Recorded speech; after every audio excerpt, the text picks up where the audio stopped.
तुम्ही सुद्धा बायकोच्या कटकटीमुळे वैतागला आहात का? ही एक मॅजिकल ट्रिक वापरून पहा, तुमचं भांडण लगेच थांबेल. लग्नानंतर किंवा नात्यात भांडणं होणं नॉर्मल आहे, पण जेव्हा त्याचं रूपांतर कटकटीत होतं तेव्हा मानसिक शांतता हरवते. आपण समोरच्याला गप्प करण्यासाठी आरडाओरडा करतो किंवा जुन्या गोष्टी उकरून काढतो, ज्याने भांडण मिटण्याऐवजी वाढतच जातं. सायकोलॉजीमध्ये ही एक मॅजिकल ट्रिक आहे, ज्याला आपण पॉज अँड व्हॅलिडेशन मेथड असं म्हणतो. ही ट्रिक एकदा वापरून पहा. Number 1, pause.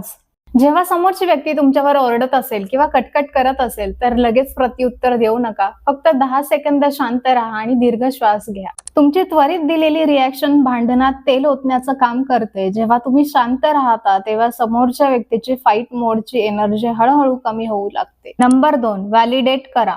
कटकटी थांबवण्याचं सर्वात मोठं हत्यार म्हणजे समोरच्याच्या भावनांना मान्यता देणं.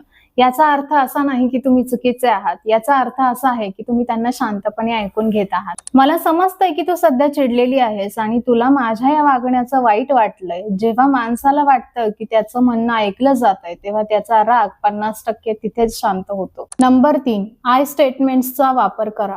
समोरच्यावर आरोप करण्याऐवजी आपल्या भावना शांतपणे मांडा. तू माझ्यावर ओरडतोस असं म्हणण्याऐवजी, तू जेव्हा माझ्यावर ओरडतोस तेव्हा मला भीती वाटते आणि मला वाईट वाटतं.